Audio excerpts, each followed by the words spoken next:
Hello दोस्तों, आपको हमारी YouTube चैनल पर स्वागत है। आज हम सुनाने वाले हैं मुंशी प्रेमचंद की कहानी पिसन्हारी का कुआं। गोमती ने मृत्यु शैया पर पड़े हुए चौधरी विनायक सिंह से कहा, चौधरी, मेरे जीवन की यही लालसा थी। चौधरी ने गंभीर होकर कहा, इसकी कुछ चिंता न करो काकी, तुम्हारी लालसा भगवान पूरी करेंगे। मैं आज ही से मजदूरों को बुलाकर काम पर लगाए देता हूँ। देव ने चाहा तो तुम अपने कुएं का पानी पियोगी। तुमने तो गिना होगा, कितने रुपये हैं? गोमती ने एक क्षण आंखें बंद करके बिखरी हुई स्मृति को एकत्र करके कहा, भैया, मैं क्या जानूं कितने रुपये हैं। जो कुछ है वो इसी हाड़ी में है। इतना करना कि इतने ही में काम चल जाए। किसके सामने हाथ फैलाते फिरोगे?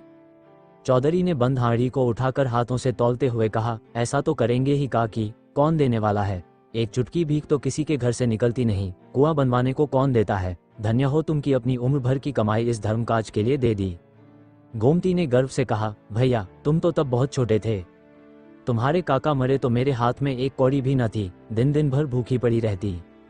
जो कुछ उनके पास था वो सब उनकी बीमारी में उठ गया। वो भगवान के बड़े भक्त थे, इसीलिए भगवान ने उन्हें जल्दी से बुला लिया। उस दिन से आज तक तुम देख रहे हो कि किस तरह दिन काट रही हूँ। मैंने एक एक रात में मन भर अनाज पीसा है बेटा। देखने वाले अचरज मानते थे। न जाने इतनी ताकत मुझ में कहाँ से आ जाती थी। बस यही लालसा रही कि उनके नाम का एक छोटा सा कुआं गांव में बन जाए। नाम तो चलना चाहिए, इसीलिए तो आदमी बेटे बेटी को रोता है। इस तरह चौधरी विनायक सिंह को वसीयत करके उसी रात को बुढ़िया गोमती पर लोक से धारी। मरते समय अंतिम शब्द जो उसके मुख से निकले वे यही थे, कुआं बनवाने में देर न करना। उसके पास धन है ये तो लोगों का अनुमान था, लेकिन 2000 है इसका किसी को अनुमान न था। बुढ़िया अपने धन को ऐब की तरह छिपाती थी। चौधरी गांव का मुखिया और नियत का साफ आदमी था, इसलिए बुढ़िया ने उसे यह अंतिम आदेश किया था। चौधरी ने गोमती के क्रियाकर्म में बहुत रुपए खर्च न किए। यूं ही इन संस्कारों से छुट्टी मिली, वह अपने बेटे हरनाथ सिंह को बुलाकर ही चूना पत्थर का तखमीना करने लगे। हरनाथ अनाज का व्यापार करता था। कुछ देर तक तो वह बैठा सुनता रहा, फिर बोला, अभी 2-4 महीने कुआं न बने तो कोई बड़ा हरज है? चौधरी ने हो करके कहा, हर्ज तो कुछ नहीं, लेकिन देर करने का काम ही क्या है। रुपये उसने दे ही दिए हैं, हमें तो सेंत में यश मिलेगा। गोमती ने मरते मरते जल्द कुआं बनवाने को कहा था। हरनाथ, हाँ कहा तो था, लेकिन आजकल बाजार अच्छा है।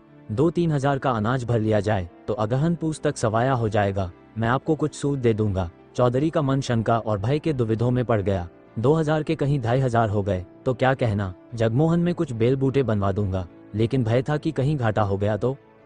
इस शंका को वह छिपा न सके, बोले, जो कहीं घाटा हो गया तो? हरनाथ ने तड़प कर कहा, घाटा क्या हो जाएगा, कोई बात है? मान लो घाटा हो गया तो? हरनाथ ने उत्तेजित होकर कहा, ये कहो कि तुम रुपये नहीं देना चाहते, बड़े धर्मात्मा बने हो। अन्य वृद्धजनों की भांति चौधरी भी बेटे से दबते थे। कातर स्वर में बोले, मैं ये कब कहता हूँ कि रुपये न दूंगा, लेकिन पराया धन है, सोच समझ कर ही तो उसमें हाथ लगाना चाहिए। वनिज व्यापार का हाल कौन जानता है, कहीं भाव और गिर जाए तो, अनाज में घुन ही लग जाए, कोई मुद्दई घर में आग ही लगा दे। सब बातें सोच लो अच्छी तरह। हरनाथ ने व्यंग्य से कहा, इस तरह सोचना है तो ये क्यों नहीं सोचते कि कोई चोर ही उठा ले जाए या बनी बनाई दीवार बैठ जाए। ये बातें भी तो होती ही हैं। चौधरी के पास अब और कोई दलील न थी। कमजोर सिपाही ने ताल तो ठोंकी, अखाड़े में उतर पड़ा, पर तलवार की चमक देखते ही हाथ पांव फूल गए। बगलें झांक कर चौधरी ने कहा, तो कितना लोगे? हरनाथ कुशल योद्धा की भांति शत्रु को पीछे हटता देखकर बफर कर बोला, सब का सब दीजिए। 150 रुपये लेकर क्या खिलवाड़ करना है? चौधरी राजी हो गए। गोमती को उन्हें रुपये देते किसी ने न देखा था, लोक निंदा की संभावना भी न थी।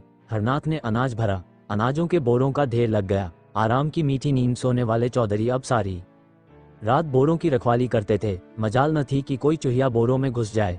चौधरी इस तरह झपटते थे कि बिल्ली भी हार मान लेती। इस तरह 6 महीने बीत गए। पौष में अनाज बिका, पूरे 500 रुपये का लाभ हुआ। हरनाथ ने कहा, इसमें से 50 रुपये आप ले लें।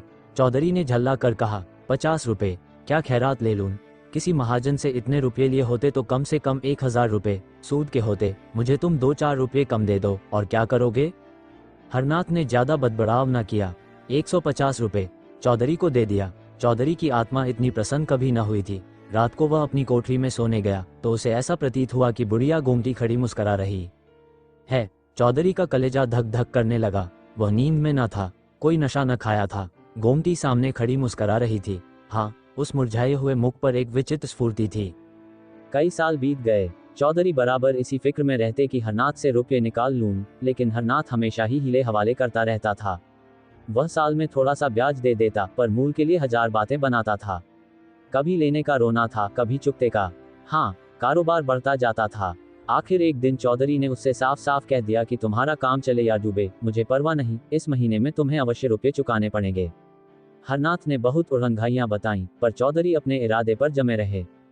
हरनाथ ने झुंझला कर कहा, कहता हूं कि 2 महीने और ठहरिए, माल बिकते ही मैं रुपये दे दूंगा। चौधरी ने दृढ़ता से कहा, तुम्हारा माल कभी न बिकेगा और न तुम्हारे 2 महीने कभी पूरे होंगे, मैं आज रुपये लूंगा।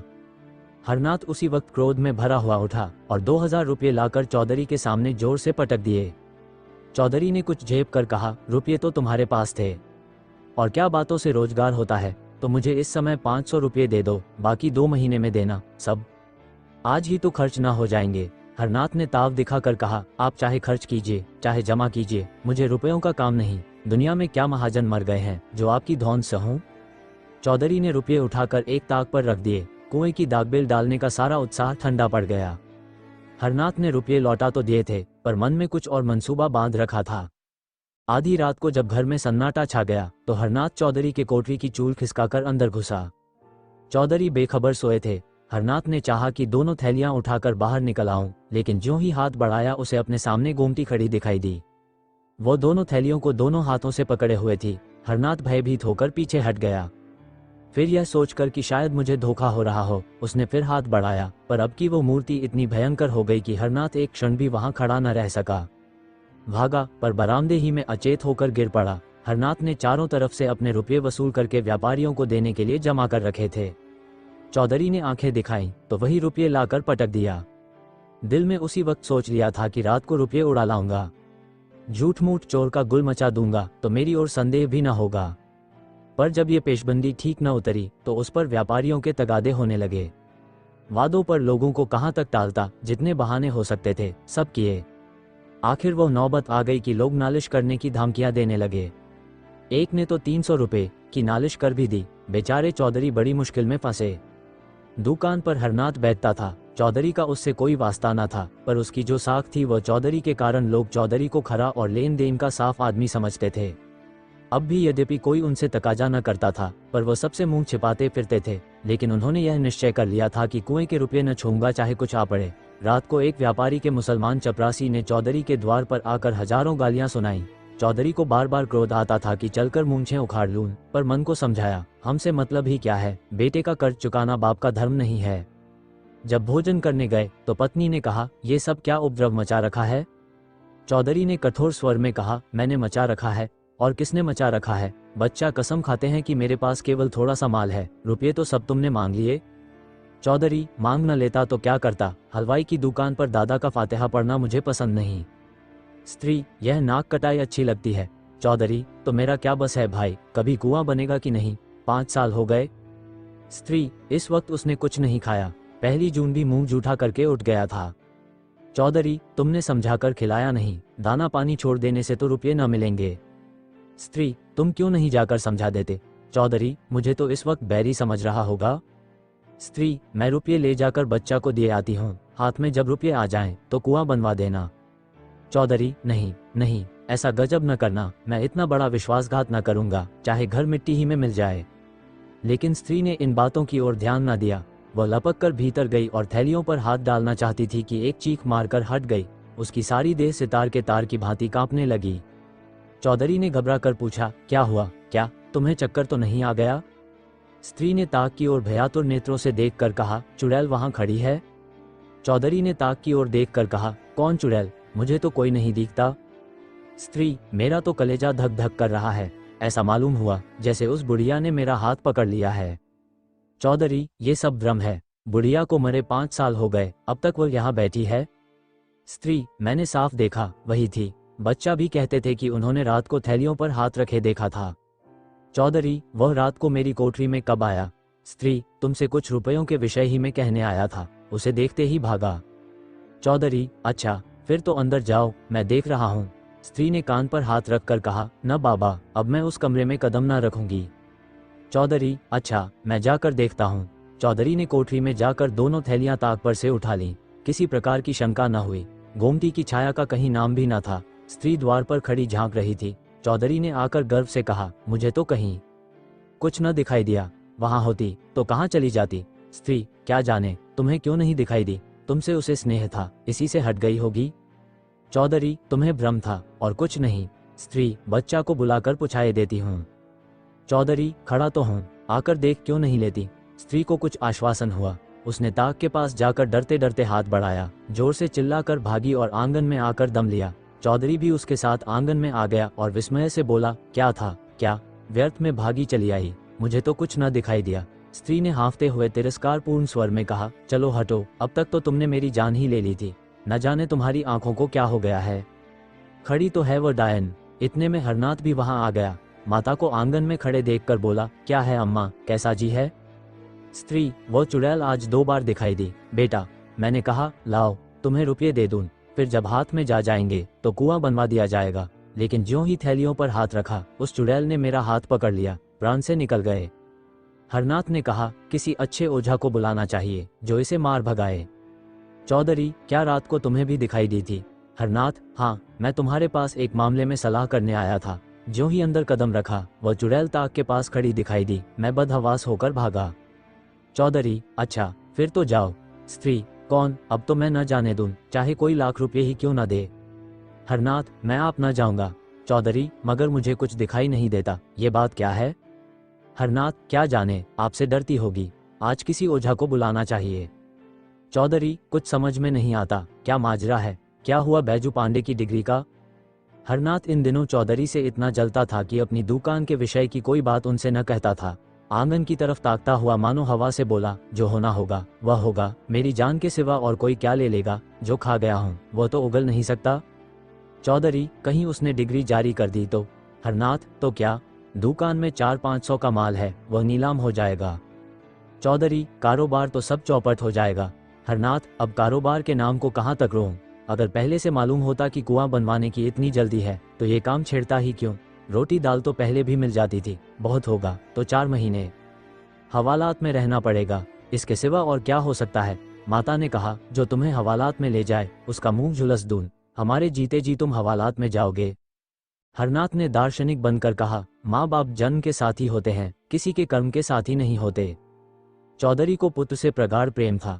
उन्हें शंका हो गई थी कि हरनाथ रुपये हजम करने के लिए टाल मटोल कर रहा है, इसलिए उन्होंने आग्रह करके रुपये वसूल कर लिए थे। अब उन्हें अनुभव हुआ कि हरनाथ के प्राण सचमुच संकट में हैं। सोचा, अगर लड़के को हवालात हो गई या दुकान पर कुर्की आ गई तो कुल मर्यादा धूल में मिल जाएगी। क्या हर्ज है अगर गोमती के रुपये दे दूं? आखिर दुकान चलती ही है, कभी न कभी तो रुपये हाथ में आ ही जाएंगे। एकाएक किसी ने बाहर से पुकारा, हरनाथ सिंह। हरनाथ के मुख पर हवाइयां उड़ने लगी। चौधरी ने पूछा, कौन है? कुर्क अमीन। क्या दुकान कुर्क कराने आया है? हाँ, मालूम तो होता है। कितने रुपयों की डिग्री है? 1500 रुपये की। कुर्क अमीन कुछ लेने देने से न टलेगा? टल तो जाता, पर महाजन भी तो उसके साथ होगा, उसे जो कुछ लेना है उधर से ले चुका होगा। न हो 1500 रुपये गोमती के रुपयों में से दे दो। उसके रुपये कौन छुएगा? न जाने घर पर क्या आफत आए। उसके रुपये कोई हजम थोड़ी ही किए लेता है। चलो मैं दे दूं। चौधरी को इस समय भय हुआ, कहीं मुझे भी वह न दिखाई दे, लेकिन उनकी शंका निर्मूल थी। उन्होंने एक थैली से 550 रुपये निकाले और दूसरी थैली में रखकर हरनाथ को दे दिए। संध्या तक इन 5000 रुपये में 1 रुपया भी न बचा। 12 साल गुजर गए। न चौधरी अब इस संसार में है, न हरनाथ। चौधरी जब तक जिए उन्हें कुएं की चिंता बनी रही, यहाँ तक कि मरते दम भी उनकी जबान पर कुएं की रट लगी हुई थी। लेकिन दुकान में सदैव रुपयों का तोड़ा रहा। चौधरी के मरते ही सारा कारोबार चौपट हो गया। हरनाथ ने आने रुपये लाभ से संतुष्ट न होकर दूने तिगुने लाभ पर हाथ मारा, जुआ खेलना शुरू किया। साल भी न गुजरने पाया था कि दुकान बंद हो गई। गहने पाती, बर्तन भानड़े सब मिट्टी में मिल गए। चौधरी की मृत्यु के ठीक साल भर बाद हरनाथ ने भी इस हानि लाभ के संसार से पयान किया। माता के जीवन का अब कोई सहारा न रहा। बीमार पड़ी, पर दवा दर्पण न हो सकी। 3-4 महीने तक नाना प्रकार के कष्ट झेलकर वह भी चल बसी। अब केवल बहू थी, और वह भी गर्भिणी। उस बेचारी के लिए अब कोई आधार न था। इस दशा में मजदूरी भी न कर सकती थी। पड़ोसियों के कपड़े सी कर उसने किसी भांति 5-6 महीने काटे। तेरे लड़का होगा, सारे लक्षण बालक के से थे। यही एक जीवन का आधार था। जब कन्या हुई तो यह आधार भी जाता रहा। माता ने अपना हृदय इतना कठोर कर लिया कि नवजात शिशु को छाती भी न लगाती थी। पड़ोसियों के बहुत समझाने बुझाने पर छाती से लगाया, पर उसकी छाती में दूध की एक बूंद भी न थी। उस समय अभागिनी माता के हृदय में करुणा, वात्सल्य और मोह का एक भूकंप सा आ गया। अगर किसी उपाय से उसके स्तन की अंतिम बूंद दूध बन जाती तो वह अपने को धन्य मानती। बालिका की वह भोली, दीन याचना में सतृष्ण छवि देखकर उसका मातृ हृदय मानो सहस्त्र नेत्रों से रुदन करने लगा था। उसके हृदय की सारी शुभेच्छाएं, सारा आशीर्वाद, सारी विभूति, सारा अनुराग मानो उसकी आंखों से निकालकर उस बालिका को उसी भांति रंजित कर देता था जैसे इंदु का शीतल प्रकाश पुष्प को रंजित कर देता है। पर उस बालिका के भाग्य में मातृप्रेम के सुख न बंधे थे। माता ने कुछ अपना रक्त, कुछ ऊपर का दूध पिलाकर उसे जिलाया, पर उसकी दशा दिनों दिन जीर्ण होती जाती थी। एक दिन लोगों ने जाकर देखा तो वह भूमि पर पड़ी हुई थी और बालिका उसकी छाती से चिपई उसके स्तनों को चूस रही थी। शोक और दरिद्रता से आहत शरीर में रक्त कहाँ जिससे दूध बनता। वही बालिका पड़ोसियों की दया भिक्षा से पल पल कर एक दिन घास खोदती हुई उस स्थान पर जा पहुंची जहां बुढ़िया गोमती का घर था। छप्पर कब के पंचभूतों में मिल चुके थे, केवल जहां तहां दीवारों के चिन्ह बाकी थे। कहीं कहीं आधी आधी दीवारें खड़ी थीं। बालिका ने न जाने क्या सोचकर खुरपी से गंगा खोदना शुरू किया। दोपहर से सांझ तक वह गंगा खोदती रही। न खाने की सुध थी, न पीने की, न कोई शंका थी, न भय। अंधेरा हो गया, पर वह ज्यों की त्यों बैठी गंगा खोद रही थी। उस समय किसान लोग भूल कर भी उधर से न निकलते थे, पर बालिका निश्चिंत बैठी भूमि से मिट्टी निकाल रही थी। जब अंधेरा हो गया तो वह चली गई।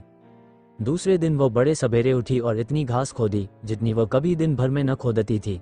दोपहर के बाद वह अपनी खांची और खुरपी लिए फिर उसी स्थान पर पहुंची, पर वह आज अकेली न थी। उसके साथ 2 बालक और भी थे। तीनों वहां सांझ तक कुआं खोदते रहे। बालिका गंगे के अंदर खोदती थी और दोनों बालक मिट्टी निकाल निकाल कर फेंकते थे।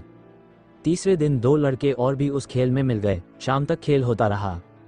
आज गंगा 2 हाथ गहरा हो गया था। गांव के बालक बालिकाओं में इस विलक्षण खेल ने अभूतपूर्व उत्साह भर दिया था।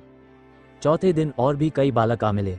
सलाह हुई, कौन अंदर जाए, कौन मिट्टी उठाए, कौन झोआ खींचे। गंगा अब 4 हाथ गहरा हो गया था, पर अभी तक बालकों के सिवा और किसी को उसकी खबर न थी। एक दिन रात को एक किसान अपनी खोई हुई भैंस ढूंढता हुआ उस खंडहर में जा निकला। अंदर मिट्टी का ऊंचा ढेर, एक बड़ा सा गंगा और एक टिमटिमाता हुआ दीपक देखा तो डर कर भागा। औरों ने भी आकर देखा। कई आदमी थे, कोई शंका न थी। समीप जाकर देखा तो बालिका बैठी थी। एक आदमी ने पूछा, अरे क्या तूने ये गंगा खोदा है? बालिका ने कहा, हाँ। गंगा खोद कर क्या करेगी? यहाँ कुआं बनाऊंगी। कुआं कैसे बनाएगी? जैसे इतना खोदा है वैसे ही इतना और खोद लूंगी। गांव के सब लड़के खेलने आते हैं। मालूम होता है तू अपनी जान देगी और अपने साथ और लड़कों को भी मारेगी। खबरदार जो कल से गंगा खोदा। दूसरे दिन और लड़के न आए। बालिका भी दिन भर मजूरी करती रही, लेकिन संध्या समय वहां फिर दीपक जला और फिर वो खुरपी हाथ में लिए वहां बैठी दिखाई दी। गांव वालों ने उसे मारा पीटा, कोठरी में बंद किया, पर वह अवकाश पाते ही वहां जा पहुंचती। गांव के लोग प्रायः श्रद्धालु होते ही हैं। बालिका के इस अलौकिक अनुराग ने आखिर उनमें भी अनुराग उत्पन्न किया। कुआं खुदने लगा। इधर कुआं खुद रहा था, उधर बालिका मिट्टी से ईंटें बनाती थी। इस खेल में सारे गांव के लड़के शरीक होते थे। उजाली रातों में जब सब लोग सो जाते तब भी वो ईंटें थापती दिखाई देती। न जाने इतनी लगन उसमें कहां से आ गई थी। 7 वर्ष की उम्र कोई उम्र होती है, लेकिन 7 वर्ष की वो लड़की बुद्धि और बातचीत में अपनी तिगुनी उम्र वालों के कान काटती थी। आखिर एक दिन वह भी आया कि कुआं बांधा गया और उसकी पक्की जगत तैयार हो गई। उस दिन बालिका उसी जगत पर सोई। आज उसके हर्ष की सीमा न थी। गाती थी, चहकती थी। प्रातः काल उस जगत पर केवल उसकी लाश मिली। उस दिन से लोगों ने कहना शुरू किया, यह वही बुढ़िया गोमती थी। इस कुएं का नाम पिसनहारी का कुआं पड़ा।